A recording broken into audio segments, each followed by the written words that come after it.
శ్రావణ మాసం శివయ్యకు ఘనంగా పూజలు. కామారెడ్డి జిల్లా బిక్కనూరు మండల కేంద్రంలో శ్రావణమాసం ఆఖరి సోమవారం పురస్కరించుకొని పురాతన కాలపు ప్రసిద్ధిగాంచిన సిద్ధేశ్వర స్వామి ఆలయంలో నేడు శివునికి ఘనంగా పూజలు నిర్వహించారు. ఆఖరి సోమవారం నేపథ్యంలో దేవాలయానికి వేల సంఖ్యలో పాల్గొన్న భక్తులు ఆలయంలోని శివయ్యకు పంచామృతాలతో అభిషేకించి స్వామివారికి తీరొక్క పూలతో మాలలు కట్టి గర్భగుడిలో శివయ్యకు పత్రి ఆకులు సమర్పించారు. పరమశివుడి సన్నిధిలో భక్తులందరూ వేల సంఖ్యలో కుంకుమార్చనలతో పాటు స్వామివారికి అభిషేకాలు, గోమాత మొక్కులు చెల్లించి ఉపవాస భక్తులు స్వామివారి సన్నిధిలో దీక్షలు కొనసాగించారు. అనంతరం అన్నదాన ధర్మకర్త భారీ సంఖ్యలో పాల్గొన్న 3000 పైచిలుకు భక్తులకు అన్నదాన కార్యక్రమం నిర్వహించారు.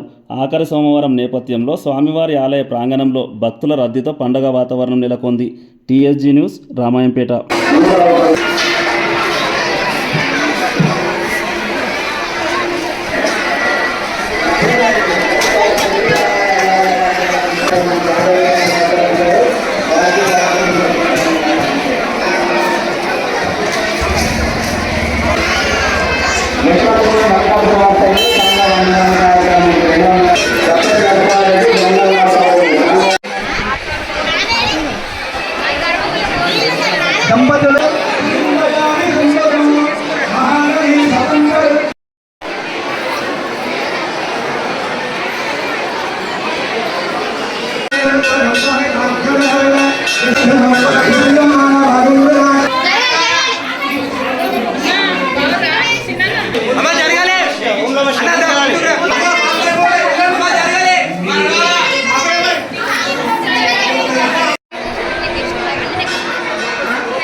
శ్రీ సిద్ధరామేశ్వర స్వామి స్వయంభంగ మహాక్షేత్రంలో ఈరోజు శ్రావణ మాసం చివరి సోమవారం సందర్భంగా రాష్ట్రం నుంచే కాకుండా ఇతర రాష్ట్రాల నుంచి కూడా వేలాదిగా భక్తులు ఉదయం నుంచి తరలి వచ్చి స్వామివారికి ప్రత్యేక అభిషేకాలు, బిల్వార్చన, మొక్కుబడి కార్యక్రమాల్లో పాల్గొంటున్నారు.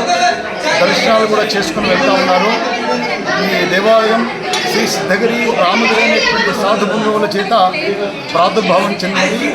ఆ పుట్ట పైన నిలబడి ఆవు పాలధార చేస్తున్న దృశ్యాన్ని సాధువులు దూరం నుంచి చూసి దగ్గరికి వచ్చేట్టుగా ఆ ఆవు మైమైంది. చారిత్రక కథనం ఇక్కడ ప్రతి సంవత్సరం కూడా బ్రహ్మోత్సవాలు పాల్గొన మాసంలో జరుగుతాయి. అలాగే శ్రావణ మాసం నెల రోజుల పాటు ఇక్కడ చాలా ప్రత్యేకమైనటువంటి ఈశ్వరునికి పూజా కార్యక్రమాలు, మహన్యాసపూర్వక మహారుద్రాభిషేకం, లక్ష బిల్వార్చన, అలాగే అమ్మవారికి కుంకుమార్చన కార్యక్రమాలు కూడా నిర్వహించడం జరుగుతుంది. ఈరోజు ఈ భక్తులు ఎవరైతే ఇక్కడికి స్వామివారిని దర్శించుకోవడానికి వచ్చారో ఆ వచ్చిన భక్తులందరూ కూడా దేవాలయం తరఫున ప్రతిరోజు కూడా అన్నదాన కార్యక్రమం ఉంది. ప్రత్యేకంగా ఈరోజు హైదరాబాద్కు చెందిన దాత మంచిపెట్ట ముత్తయ్య ఆధ్వర్యంలో అన్నదాన కార్యక్రమం ఉంది కాబట్టి అందరూ భక్తులు స్వామిని దర్శించుకొని ప్రత్యేక పూజల్లో పాల్గొని అన్నప్రసాదాన్ని స్వీకరించి కూడా వెళ్ళాలని చెప్పి ఆలయం పక్షాన నేను విజ్ఞప్తి చేస్తున్నాను. అలాగే ఈ దేవాలయం దేవాదాయ ధర్మాదాయ శాఖ 1970 సంవత్సరంలో రిజిస్ట్రేషన్ చేయబడి ఉంది. ఇక్కడ శాఖ ఆధ్వర్యంలో అలాగే దాతల సహకారంతో వివిధ నిర్మాణ కార్యక్రమాలు, భక్తుల మౌలిక వసతుల కోసం ఏర్పాటు చేయడం జరుగుతూ ఉంది. ఆలయ దాతలు సహకరిస్తే తప్పకుండా ఇంకా భక్తులకు ఇంకోదికమైనటువంటి సేవలు అందించడానికి అవకాశం ఉంటుందని చెప్పి మీ అందరికీ కూడా విజ్ఞప్తి.